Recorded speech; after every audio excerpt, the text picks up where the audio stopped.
Estar firmes en tiempos de turbulencia es algo muy difícil y que solamente podemos lograr haciendo la voluntad de Dios, siguiendo, obedeciendo lo que dice su palabra.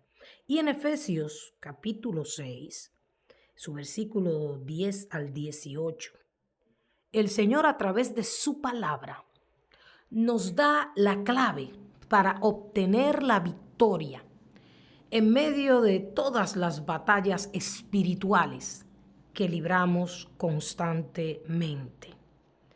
Aunque no estamos pendientes de nuestro enemigo espiritual, a él le gusta que la gente lo mencione y esté pendiente. Por eso fue que Dios lo lanzó del cielo, porque él buscaba la adoración para él. Por eso usted no puede estar todo el tiempo mencionando su nombre. Cuando hay un nombre, sobre todo nombre, un nombre poderoso, que es el que tenemos que estar invocando, y es el nombre de Jesús. Pero él siempre está tratando de captar la atención y de obtener la adoración de los seres humanos. Pero también dice la palabra que no podemos ignorar sus maquinaciones.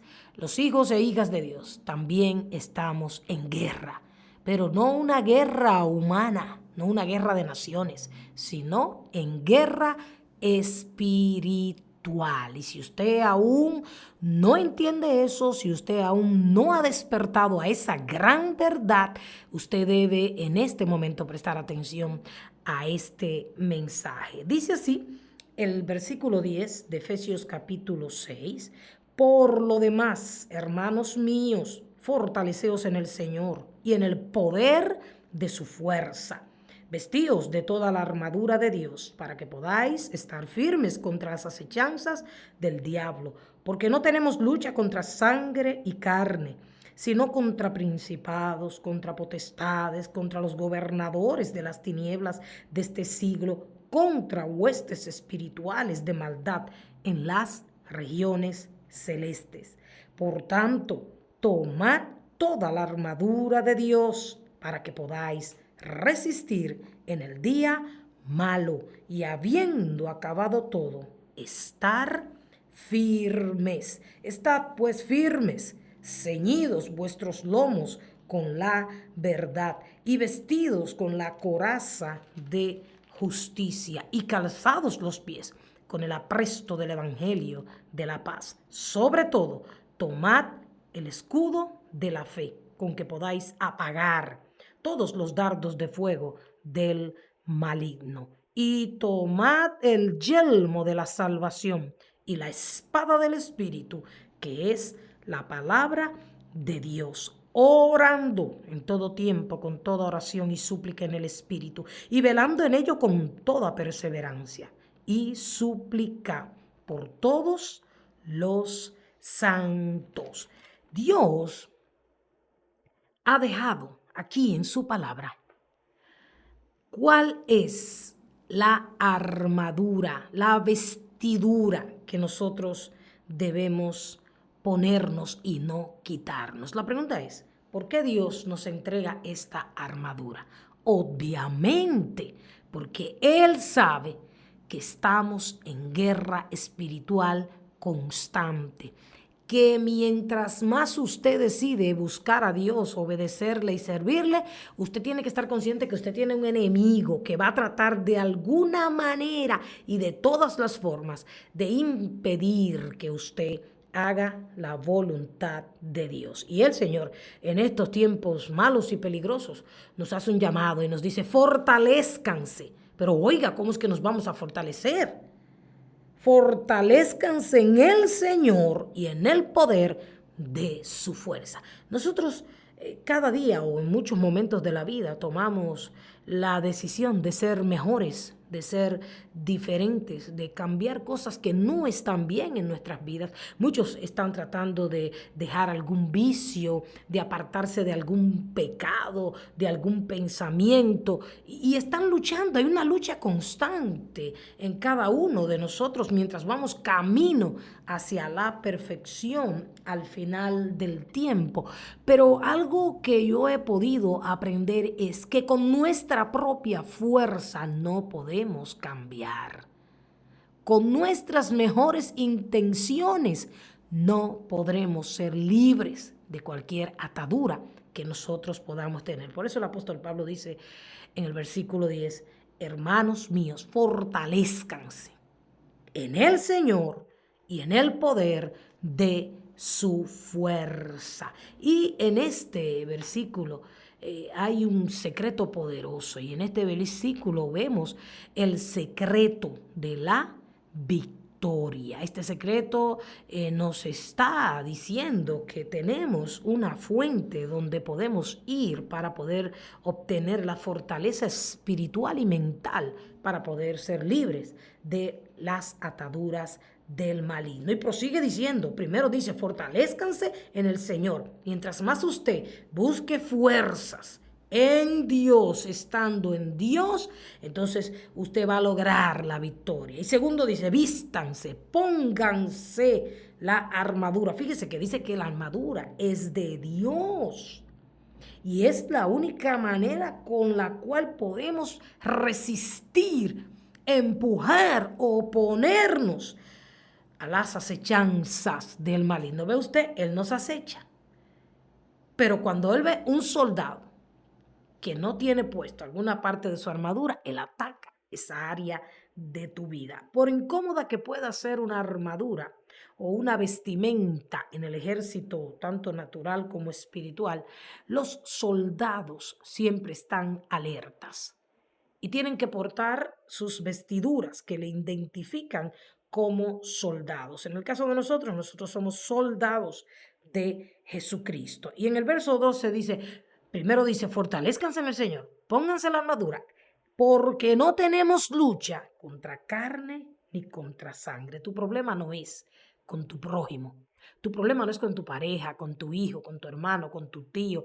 No, tu lucha es, aquí lo describe, habla de potestades, gobernadores, de las tinieblas de este siglo, huestes espirituales de maldad en las regiones celestes. Y este pasaje nos da a entender a nosotros que como hijos de Dios y con ese tipo de enemigos que aparentan ser poderosos porque ya fueron derrotados en la cruz del Calvario, no podemos dormirnos, no podemos distraernos, porque mientras estemos en esta tierra vamos a estar batallando con esas fuerzas que se oponen a todo lo que es de Dios. Y vuelve y dice la palabra, por tanto, tomen toda la armadura de Dios para que puedan resistir en el día malo y habiendo acabado todo, estén firmes. O sea, la palabra de Dios nos da las pautas, las soluciones para estos momentos finales, que son momentos turbulentos, momentos en los cuales se va a definir quién realmente sirve a Dios y quién no le sirve. Muchas veces, como quizás la nación donde usted vive o vivimos, no hay un conflicto como el que está ocurriendo en Medio Oriente, un conflicto al que le debemos prestar mucha atención, porque el Señor dice que miremos a Israel, su pueblo bendito, y que dependiendo de lo que esté pasando allí, Israel es una señal para el arrebatamiento de la iglesia.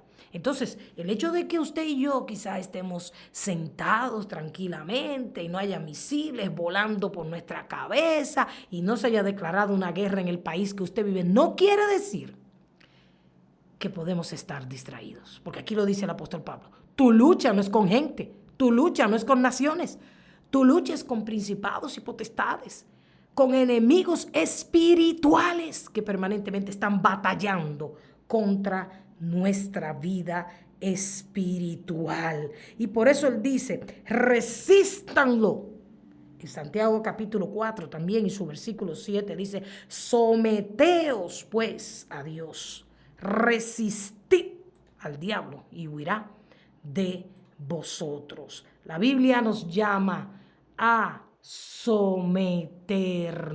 Someterse quiere decir que usted está sujeto a la voluntad de Dios y a toda autoridad que Dios ha establecido. Fíjese bien, lo primero que le garantiza a usted la victoria en esta guerra espiritual que cada día se acrecienta, porque el enemigo sabe que le queda poco tiempo.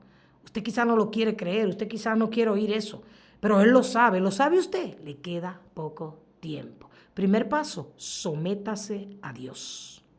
Sométase a la palabra de Dios. Sométase a la voluntad, le guste o no le guste, porque inmediatamente usted esté sometido, obediente a Dios, mire, usted va a poder resistir todo ataque del maligno. Dice, resístanlo, empújenlo. No le abran puertas, no, empújenlo. Una persona desobediente, una persona rebelde, una persona que no se somete a la autoridad, que es Dios, y a las autoridades puestas por él, abre una puerta para que el enemigo le pueda derrotar. Dice así Santiago 4:7. Estad pues firmes. Esto no es un asunto de un día, de un momento, de una hora. Es tiempo de estar firmes. Ceñido vuestros lomos con la verdad. Fíjese bien, el Señor nos manda a ponernos el cinturón de la verdad. La palabra dice, compra la verdad y no la vendas, porque el padre de mentira es el maligno. Ceñidos, bien apretado el cinturón de la verdad, en un mundo donde ahora mismo todo es ficticio y donde hay tanta mentira y error. Y vestidos con la coraza de justicia. Ese armamento de hierro que el soldado se pone aquí en el pecho como un chaleco antibalas. Póngase por la coraza de la justicia. Dios es un Dios justo y llama a sus hijos justos. O sea que debemos practicar la justicia. Y calzado los pies con el apresto del evangelio de la paz. Mire, hay que predicar a tiempo y fuera de tiempo. Vienen días. Se aproximan días en que ni por estas plataformas y medios podremos recordarle a usted que Cristo viene. O quizás ni podamos darle ciertas informaciones. Cada día hay más limitaciones. ¿Por qué? Porque eso quiere su enemigo espiritual, con quien usted tiene que batallar y pelear. Que usted no sepa la verdad. Él quiere llevarlo al error, que usted no sepa cómo vencer. Entonces, ahora que usted puede oír y usted sabe la verdad por la palabra, predique, pero predique lo que dice la palabra de Dios. El evangelio, no de guerra, sino de paz. Sobre todo, dice la Biblia, tomen el escudo de la fe, con que podáis apagar todos los dardos de fuego del maligno. Leí en una ocasión que los dardos encendidos, por eso dice dardos de fuego, lo usaban anteriormente los contendientes de guerra para desorientar a su oponente. Lo lanzaban sobre la casa o el terreno del enemigo y desorientaban a la persona con quien tenían el combate. Entonces, el enemigo te va a querer traer duda, confusión, llevarte al camino del error. No. Toma el escudo de la fe. Créele a Dios, cree las promesas de Dios, cree la palabra de Dios, escudriña la palabra de Dios, conócela, apropiate de ella. Y cuando venga el enemigo a traer duda y confusión, pues tú tienes el escudo de la fe. Y puedes revertir toda mentira contraria a la palabra de Dios. Yo creo que hoy en día mucha gente ha soltado el escudo, lo ha puesto ahí en un rinconcito. Y por eso el enemigo ha permitido que maestros, conforme a sus concupiscencias, se estén juntando y estén llenándole la mente a la gente de cosas que ni Dios ha dicho ni su palabra está hablando. Sobre todo, agarren el escudo de la fe, porque sin fe es imposible agradar a Dios. Y porque la fe es lo que nos ayuda a mantenernos firmes para poder alcanzar la salvación. Y tomad el yelmo de la salvación, ponte el casco de la salvación. Usted tiene que cuidar su salvación con temor y temblor. Usted tiene que cuidar su mente de confusiones. Usted tiene que entregar su mente y su corazón a Dios para que usted pueda alcanzar la salvación. La mente es el campo de batalla, por eso hay que cuidarla. Y la espada del Espíritu, que es la palabra de Dios. Mire, si usted está revestido de todas estas cosas, usted es una persona vencedora. Porque no es que Romanos 8 dice que somos más que vencedores y que si yo lo digo y lo creo, no, pero hay que ponerse la armadura. Porque para poder ganar hay que pelear. Entonces, si usted no pelea la batalla, usted no va a tener ninguna victoria. Usted va a ser derrotado. Entonces, usted tiene que pelearla. Usted se pone el escudo. No tiene que tener temor. Porque Dios le dio la cobertura, esta armadura, para que usted pueda resistir, mantenerse firme y vencer a su oponente. Y el 18 completa la armadura de todo hijo e hija de Dios, orando en todo tiempo. Fíjese bien que no dice a veces. Usted debe tomar un resaltador o highlighter, dependiendo del país donde usted se encuentra, y subrayar ahí, sobre todo ese versículo. No es orar a veces, no es orar cuando tengo un problema y necesito a Dios, no, en todo tiempo, sobre todo en este último tiempo, con toda oración y súplica en el Espíritu. No oraciones vacías, huecas, no oraciones pidiendo cosas materiales, no, en el Espíritu, oyendo a Dios y pidiendo al Espíritu que le guíe en la oración y velando en ello con perseverancia y súplica por todos los santos. O sea, no solamente orar por usted, sino orar por cada hijo, hija de Dios. Porque la Biblia dice que oremos los unos por los otros para que seamos sanados. Por eso la oración eficaz del justo puede mucho. Tome, empuñe esa arma poderosa de la oración. Usted podrá resistir en cualquier momento y usted podrá mantenerse en pie y usted podrá alcanzar la victoria que ya Cristo ganó en la cruz del Calvario. Aquellos que tienen su armadura puesta, aquellos que oran y que velan constantemente y que están apartándose constantemente de este mundo y del pecado, están bien, porque van a obtener la victoria que necesitan. Pero para resistir, recuerde, necesita tener la armadura, la fortaleza de Dios. Necesitas caminar con Dios. ¿Tú sabes lo que significa la armadura de Dios realmente? El propio Dios, su compañerismo diario, su espíritu en ti. El cristianismo es vida de compañerismo diario con Jesús. Es vivir la vida normal, pero dirigiendo los pensamientos hacia Jesús. Al comprar un vestido, al ir a un restaurante, a la escuela, al trabajo. Tener siempre la conciencia. Esa es la armadura del Señor, para explicarlo más claro. Tener siempre la conciencia de que el Señor Jesucristo está a tu lado, desde que amanece hasta que anochece. En invierno, en verano o en cualquier instante. Busca fuerzas en el Señor para pelear las batallas. Él es nuestro guerrero. Obedece, sométete completamente a su voluntad y vencerás. Apocalipsis capítulo 3, en su versículo 10 dice: por cuanto has guardado la palabra de mi paciencia, yo también te guardaré de la hora de prueba que ha de venir sobre el mundo entero, para probar a los que moran sobre la tierra. Estamos siendo probados permanentemente, pero hay una hora, hay un tiempo difícil que ya ha comenzado. Y el Señor dice: si guardas la palabra de mi paciencia, te pones la armadura, te fortaleces en mí, esperas solamente en mí y no en hombre ni en cosas materiales, yo, dice el Señor, te hace una promesa: yo te voy a guardar de esa hora de prueba. Y no tenemos que pensar en ese momento, porque ya el Señor prometió que si estamos en Él y con Él y tenemos la armadura, Él nos va a guardar. Así que no temas, ponte la armadura, busca a Dios con todo tu corazón y no importa cuán turbulentos y difíciles se tornen los tiempos, Dios estará contigo si tú le obedeces.